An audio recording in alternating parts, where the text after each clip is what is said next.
Looks like she might have just caught herself on the bottom drain or something maybe, but it doesn't look in.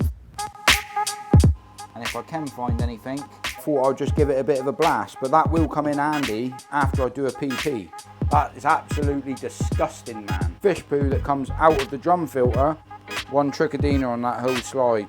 I'll get all this put in the bin and go and clean my hands. I've got a delivery for James the Koi Whisperer. I got Ellis Genge to write me the hammer sign. That's what you call the hammer. Woohoo! Or you can turn them on. These are absolutely amazing. I'm going to think about what I'm going to do, and it will eradicate the Trichodina that's on that one fish. Generally, if you see it on one fish, it's generally on some other fish as well. Hello everyone, welcome back to another video. James the Koi Whisperer. So recently I've been very busy. I've been travelling all over the place. I've been to see and visit Selective Koi Sales, which is an absolute amazing koi dealer. Loads of fish available and an absolutely massive facilities. I've also been up to Bristol at Southwest Koi. I've been visiting them. I've had a little bit of a look round the shop. There's some absolute banging quality fish. And not only that, I've also gone and paid a visit to ACM Koi here in Devon, where I'm to, roughly around 5 minutes from my location from my house. But all that being said, when you are busy and you're out on the road and you're not paying attention to your own pond, I come back home and I've noticed that I've got one of the fish. Well, to be honest, I've got to get it out to have a look, because underneath I've seen a little bit of a mark. So I'm going to get that one out today and have a look. I've also got to change my cartridge blocks in my dechlorination system, and I've got some new filter start to show you. So all of that yibbity yabbity being said, let's just crack right on with this video. So I think we're going to start off taking a look at the fish in question. This is the fish right here.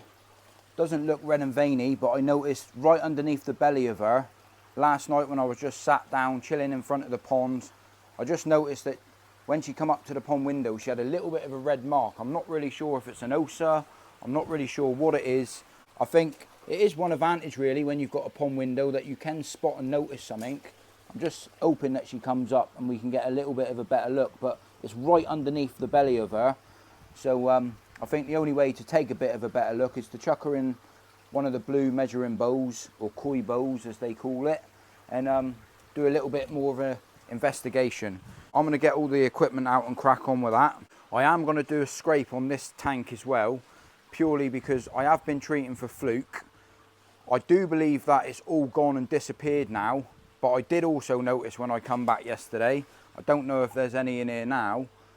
Yeah, there's still a couple in there now. There's a couple of scales down there. That could be where they've been flicking and flashing, but at the same time, it could also be because the temperature's warmed up. I have upped the food, and it could also be something to do with the water quality why they've been flicking and flashing. So I haven't noticed them flicking and flashing when I'm here, but obviously having scales of proof on the bottom, a scale over there, and things like that, it's just signs and indication that you might have to take a little bit of a better look really. But the sun is very bright today. I do apologise about the glare. I do keep moving around to try to get the footage as best as I can. I think we're going to start over here, and well, I'll get the equipment out of there and then we'll just get you on a tripod and see what it looks like. Hopefully it's nothing too major and we can sort it out quickly. But the rest of the fish are looking absolutely amazing, and to be honest with you, they're all looking in mint condition. There's no sort of signs or indication in this tank that I've noticed that the fish are red and veiny. I mean, the Shuro down there is generally always the fish, if there is a parasite problem or an issue, that fish always goes a little bit red and veiny before any of the other ones do, and there's no signs of that. So I'm hoping she's just scratched herself on something, but if I can get her out and have a look, that's what we're going to do. So let's just crack on. And I'm actually going to get her right out today as well, so I'm just going to put some water into the bowl itself, and then we can take a bit of a better look.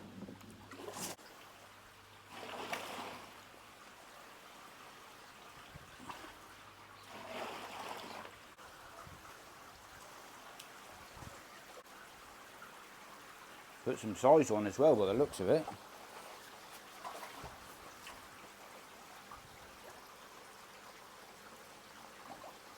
Nearly come straight back out. We've got her anyway.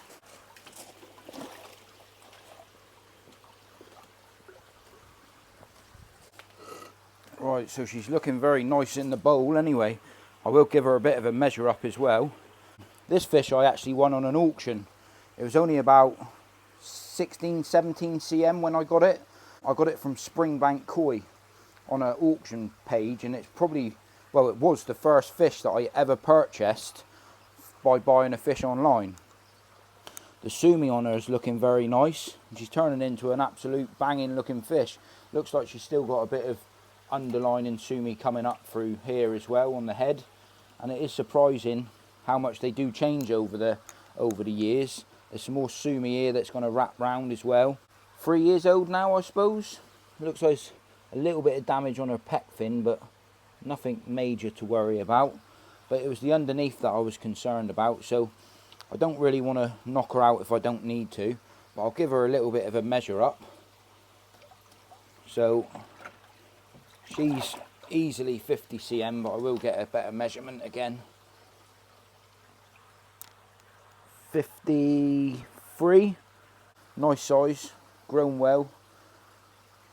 Very nice body on her as well, but it's the underneath that I'm worried about. So it's just a tiny little mark there. I don't know how well that's coming out on camera, but by the looks of it, looks like she might have just caught herself on the bottom drain or something maybe, but it doesn't look infected. It looks more like a bruise, to be honest, so I'm not really over concerned. But looking through the window, it certainly looked a little bit worse than that yesterday. So I think just the good water in here, they've got a good immune system, good food. I think she will heal up nicely herself.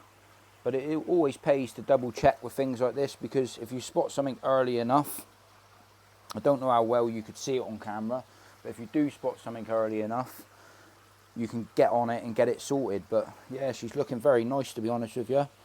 Mint condition. Look at how strong the sumi is on that. Very, very nice.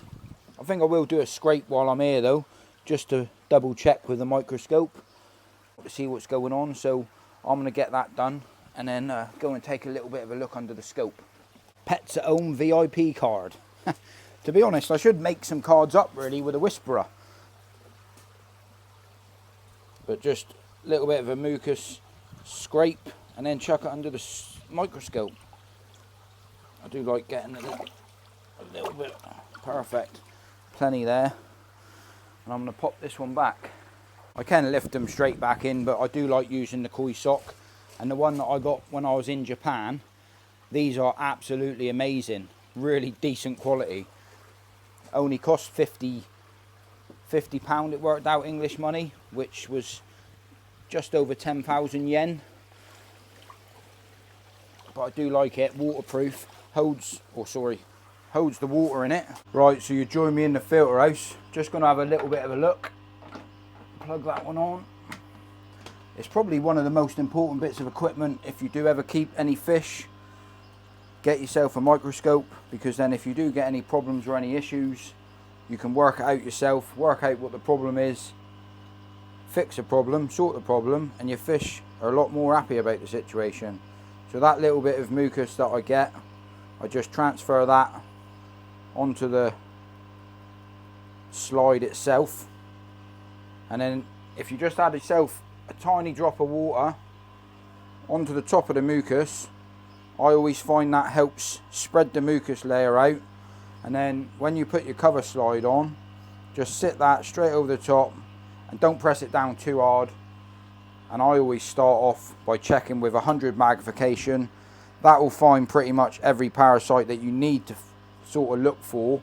If you think you spot something like Costia, then just zoom in a little bit closer. Ideally go to 200 mag and then go up to 400, but it's not essential. 100 mag you can pretty much find everything. And then just zoom into the slide itself. Make sure you got the light on. And I do find when I'm doing this, sometimes when you adjust the light, it does help you find different parasites through the mucus layer itself. And I'm hoping she's clear, so I don't have to treat the pond. But this time of year, when water temperature starts to warm up it's always good to do your checks, especially if you've got a fish out for a reason like what I did today. I'll report back to you in a minute, because it gets a bit boring just watching me trying to find something. And I don't know how well that's coming out, but can you see I've just found a Trichodina right in the center of the screen, like a flying saucer. Very difficult to pick up on camera, but yeah, one Trichodina on that whole slide.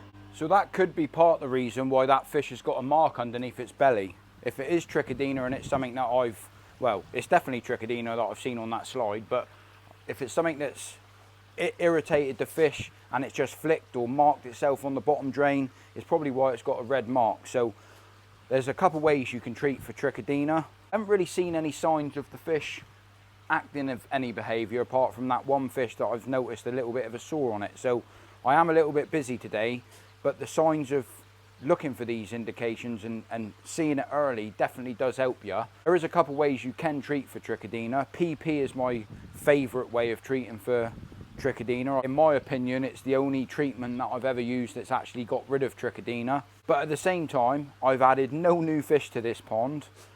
Well, I did have Trichodina at the beginning of last year, and then I had about a month where it was really bad and I just couldn't get rid of it. I was treating and treating and treating, and then I had no issues the rest of the season.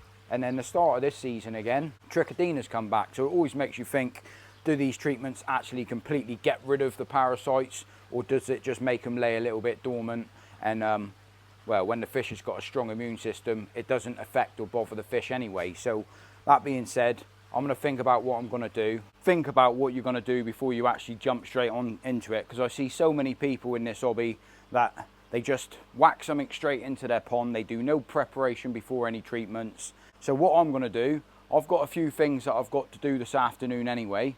So preparation before I add a PP treatment, because I am going down that road of giving the pond a PP. It will eradicate the Trichodina that's on that one fish. Generally, if you see it on one fish, it's generally on some other fish as well.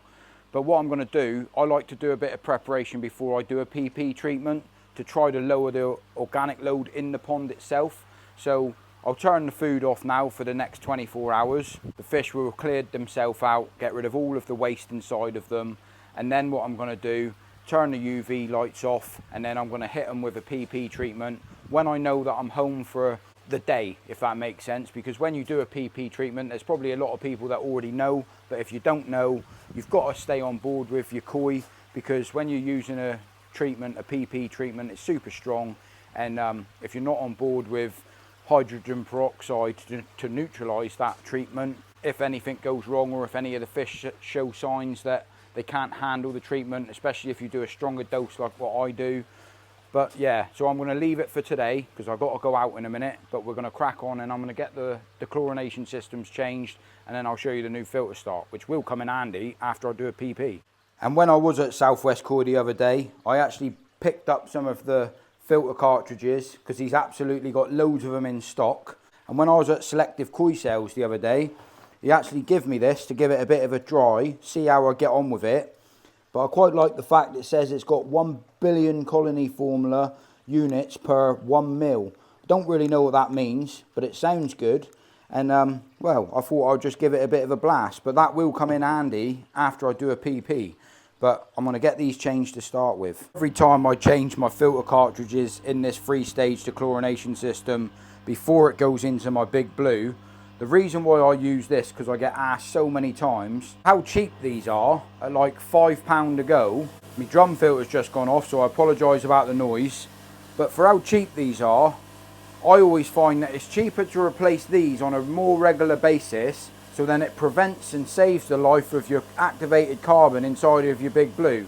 It's not essential, but I already had this system anyway before I upgraded to this, so I thought, why not just keep it in place and take out as much as the heavy metals and chlorines before it actually enters the big blue anyway. I find that it helps me out, and for that, for 20 quid, it's a lot easier to replace than what that is outside of there, which is going to cost you about £100, and it's a right ball's ache trying to get all that carbon out. That being said, let's crack on, replace these, get the chuck key out, because you need one of these. I can't remember if it's this one or the other one. Yeah.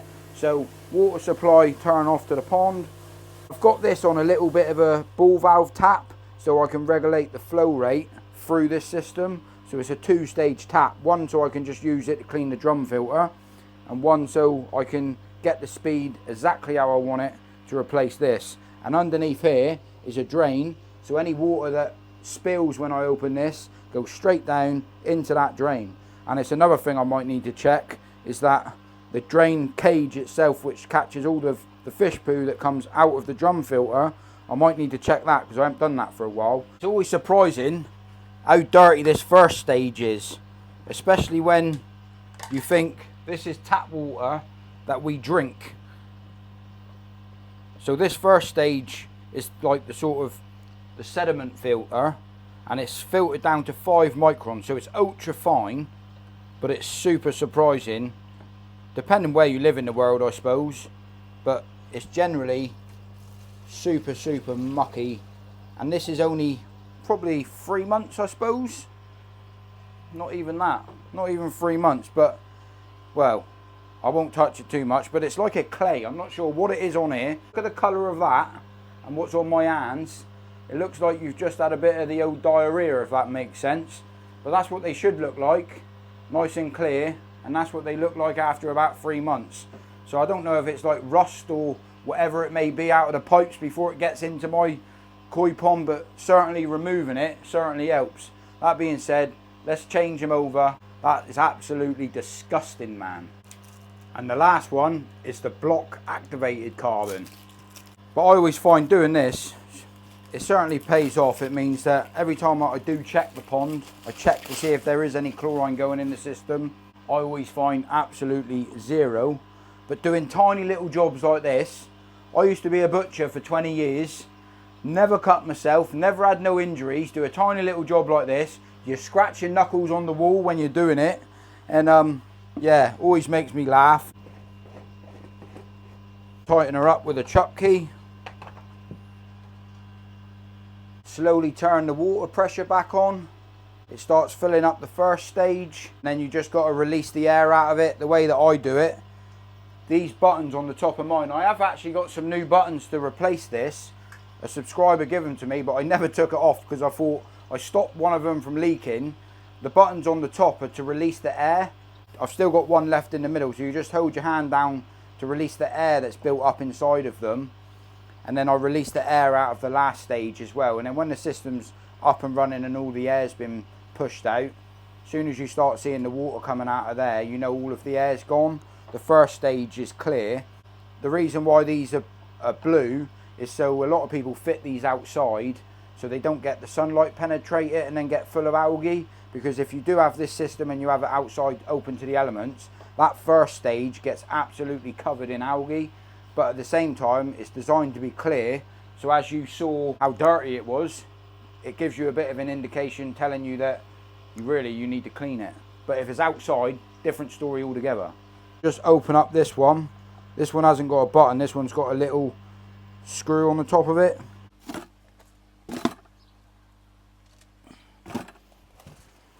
Right, let's go and get all this put in the bin and go and clean my hands. And I just took that to the bin and I've got a delivery for James the Koi Whisperer. So yeah, I wasn't expecting this, but my mate Scrags has made me a new 3D printer for my RS feeder. It's what you call the absolute hammer. And yeah, when I went to the rugby, I got Ellis Genge to write me the hammer signed. That's what you call the hammer. Woohoo! Get on, Scrags. I'm going to put this one on and, well, show you how it works and how I get on with it. Then, ladies and gents, so that's the RS feeder. That's the new 3D printer. I think it looks absolutely bang on. It's got a new design, so a new chute instead of the just falling directly down. For the people that don't know, these RS feeders, they're great, but the downside, this pipe just needs to be a little bit longer. The way I've got it set, the food falls here and it spins and lands on the block. So got a new design. This was the first design that Scrag made me, and the chute just sort of makes the water or the food fall directly down. Now we got a chute that pushes the food this way, and he did tell me that it doesn't need the clip anymore either. So oh yeah, that's certainly a tight fit. I might need 2 hands to get that on. That's bang on. Let me get it on with 2 hands. Oh yeah, she's certainly on there nice and tight now. That looks the absolute hammer. What I need to do now, I suppose, fire up some food and show you how it comes out. Hopefully the sun don't glare too much as I show you. So with these RS feeders, you can just turn them straight to auto, turn them off, or you can turn them on. Oh, that's much better. Look how that's coming out now, guys. Spreading the food out, looking the absolute hammer. And I left that running for a little bit, so there's absolutely loads of food in there for them to scram. Thank you very much, Scrags. Well made up with that, mate. Top man. Looks the hammer. And a complete surprise as well, because I didn't order anything, and I thought, why has it got James the Koi Whisperer on the pack? Someone must have had my address or something. And then when I opened it, I thought, Scrag68, you absolute legend. So on that note, if I don't see you in a week, I'll see you for a window. And talking about that, it was my birthday yesterday. But that being said, my mate's just bought a brand new fish tank the same as this. And he asked me if I could pop up to help him, well, put it all together and set it up and get it going. Because he's never owned a fish tank before. He's never looked after fish before. And I'm going to give him a hand. So, bosh. If I don't see you in a week, I'll see you for a window. Thanks for watching the video. Thank you very much, Scrag. Happy birthday to me for yesterday. And bosh.